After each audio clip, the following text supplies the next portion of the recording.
મારો પરિચય આપું. આજે હું વણલોતરો મહેમાન છું. મારું નામ છે નંદલાલ કોસિયા. અહીં જુનાગઢ તાલુકા પંચાયતમાં 40 વર્ષ પહેલા હું પ્રમુખ હતો. માર્કેટિંગ યાર્ડમાં ચેરમેન હતો, ગ્રોફેડમાં ડિરેક્ટર. તમામ સંસ્થાઓ સાથે હું સંકળાયેલો. એમાં ખાસ કરીને સહકારી ક્ષેત્રના રાજકારણમાં મેં વધુ ભાગ લીધેલો છે. એટલે એના વિશે હું આપને થોડી માહિતી આપું. તો આ જુનાગઢ જિલ્લાની અંદર સહકારી મંડળીઓ એ ગ્રામ્ય વિસ્તારની અંદર સરકાર સુધી મહત્વનો ભાગ ભજવી શકે એવી વ્યવસ્થાનો એક ભાગ છે. ગુજરાત સરકારે 1950ની આજુબાજુમાં સહકારી કાયદાની અમલવારી કરી ગ્રામ્ય વિસ્તારના ઉત્સર્ગ માટે એના માધ્યમ તરીકે જુદી જુદી સહકારી મંડળીઓ, એમાંય ખાસ કરીને ધિરાણ કરતી મંડળીઓ, ખેત ઉપયોગી હોય એવું ધિરાણ મેળવવા માટે ગ્રામ્ય વ્યવસ્થાના ભાગરૂપે સહકારમાં જોગવાઈ કરવામાં આવી. ત્યાર પછી બજાર ઉત્પાદન સમિતિની પણ રચના કરવામાં આવી. આ બધા ક્ષેત્રો એકમેકમાં ઓતપ્રોત હોય છે. જિલ્લાની સંઘો, બેંક, જિલ્લા સહકારી બેંક, આ બધી સંસ્થાઓ મંડળીઓનો એનો મેઇન બેઝ છે.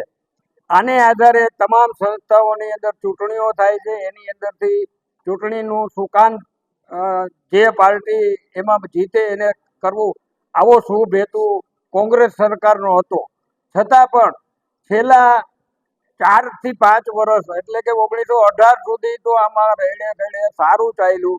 પણ ત્યાર પછી એવા સત્તાધારી પક્ષના આગેવાનો આવ્યા કે આ સહકારી ક્ષેત્રના મૂળને જ પાયામાંથી નાબૂદ કરી દીધું. એનો દાખલો દઉં.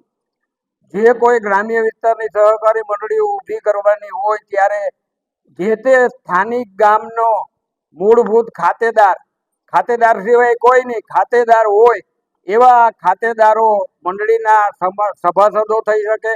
સભાસદોમાંથી વ્યવસ્થાપક કમિટી બને. આ પણ મુખ્ય મુદ્દો છે. પરંતુ એને આધારે આ મંડળીઓ જિલ્લાની સહકારી બેંકમાં, જુદા જુદા સંઘોમાં અને માર્કેટિંગ યાર્ડમાં આ ચૂંટણીની પ્રક્રિયામાં ભાગ લઈ શકે. હું 2000ની આજુબાજુમાં જુનાગઢ માર્કેટિંગ યાર્ડમાં ત્યાં સુધી હતો. પણ એ વર્ષે એટલી બધી બોગસ મંડળીઓ, હવે મારે નામ લેવામાં મને કોઈ બાદ નથી, કિરીટ પટેલે એટલી બધી બોગસ સંસ્થાઓ ઊભી કરી દીધી કે એકને એક ગામની અંદર એકને એક વ્યવસ્થાપક કમિટી, એકને એક સભાસદો અને 3-3, 4-4 મંડળીઓને રજીસ્ટર કરાવી લીધી. આ વખતે અમે ખૂબ માથાકૂટ કરેલી. કિશોરભાઈ અદવાણી અને અમે સહકારી આગેવાનોએ ખૂબ જ મહેનત કરી. પણ છતાંય અહીંનો ડીઆર ખરાડી કરીને હતો.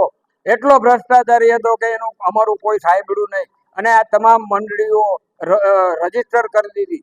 આ મંડળીઓ, એક દાખલો દઉં તો 5 નંબરની મંડળી જે હોય એ 5 નંબરની મંડળી નોંધાયા પછી 6 નંબરની મંડળી પાછળ નોંધાવી જોઈએ, એને બદલે આગલી તારીખમાં નોંધવામાં આવે છે.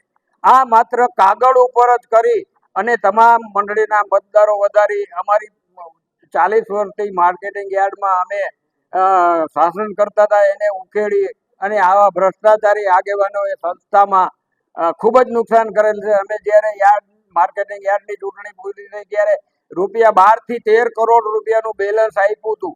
અમે એને ભીખાભાઈ ગજેરાની જે માણસો હતા એને, પણ એ 2 જ વર્ષની અંદર તમામ પૈસાઓ ક્યાં વાપરી નાખ્યા ખબર નથી.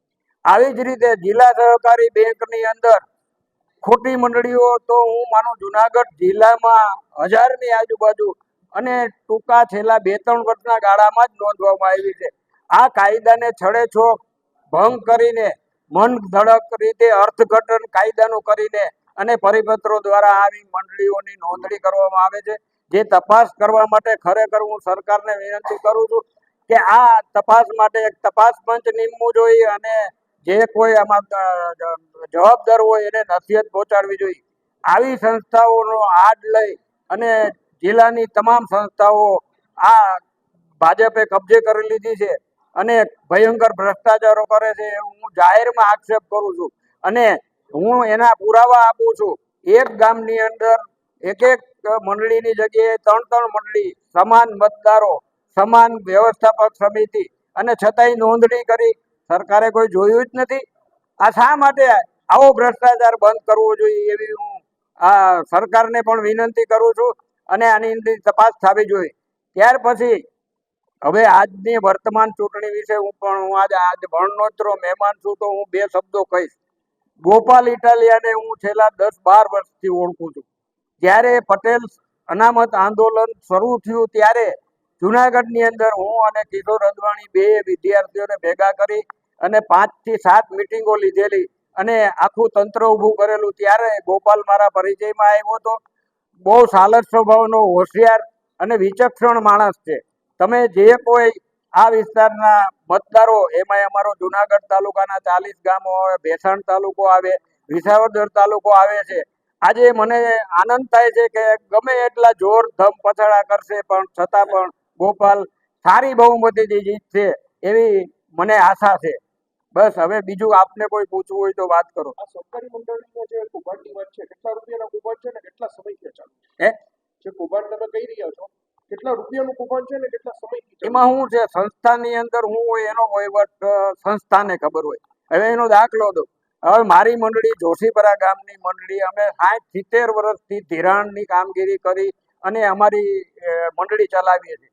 તો મારા જેવી 4 થી 5 મંડળીઓ આ વખતે કિરીટ પટેલે ઈરાદાપૂર્વક અમને ત્રીજી વખત લોન ન આપી. કારણ કે મને ત્રીજી વખત લોન નડે તો હું યાર્ડની મતદાર યાદીની અંદર મારું નામ, મારી મંડળીનું નામ આવે.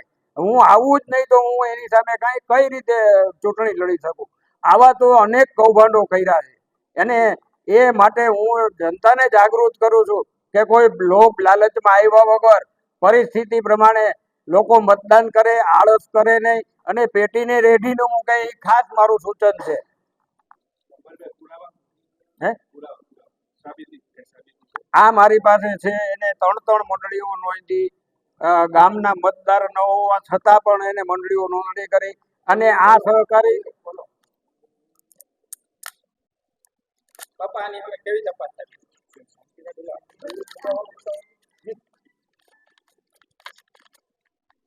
એક મંડળીના મતદારનું નામ 3 મંડળીના નામે એક જ ગામમાં છે. આવી તો 60 થી 70 મંડળીઓ જે તે વખતે આ 2000ની સાલની વાત કરું છું તમને હું. અત્યારે તો એ મંડળીઓ લગભગ 350 ની આજુબાજુ જુનાગઢ તાલુકામાં થઈ ગઈ છે અને આખા જિલ્લામાં લગભગ 996 કે 1000 મંડળીઓ અસ્તિત્વમાં આવી ગઈ છે અને તમામ મંડળીનું દફતર એક જ માણસના કબજામાં રહે છે. આ વર્ષોથી ચાલ્યું આવતું રેકેટ છે અને એનો ગેરલાભ ઉઠાવીને સત્તા હાંસલ કરવામાં આવે છે. અમે ફરિયાદ, જો આ મારી પાસે છે, અમે જે તે વખતે ફરિયાદ સરકારમાં રજૂઆતો કરી છતાં પણ કોઈ સાંભળતા નથી અને મંધળક રીતે અમારી અરજીઓ કાઢી નાખવામાં આવે છે આમાં પુરાવા સાથે. હવે દાખલા તરીકે 5 નંબરની મંડળી નોંધાણી હોય તો 6 નંબરની એની પછીની તારીખમાં નોંધાવી જોઈએ ને, એને બદલે આગળની તારીખોમાં મંડળી નોંધાઈ ગઈ છે. માત્ર મતદાર યાદી બનાવતી વખતે જ આ મંડળીઓ ઉમેરવામાં આવી. હવે મને નામ ન લેવડાવો તો સારું છે. બાપા નામ આપો ને, કોણ છે? ના નહીં મારે ઇલેક્શન સમયે તમે કેમ કીધું? અગાઉ પણ તમે રજૂઆતો કરી દીધી છે, તો ત્યારે કોઈ પ્રેસ કોન્ફરન્સ કે ત્યારે માહિતી કે બહાર ના આવી? આજે ઇલેક્શન છે ત્યારે જ માહિતી બહાર આવી?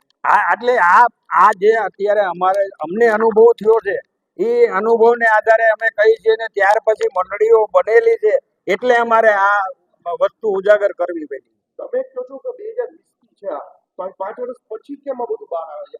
પહેલા કેમ અમે હોબાળા કર્યા હતા, કોર્ટમાં ગયા હતા, છતાંય અમારું કોઈ સાંભળતું નથી.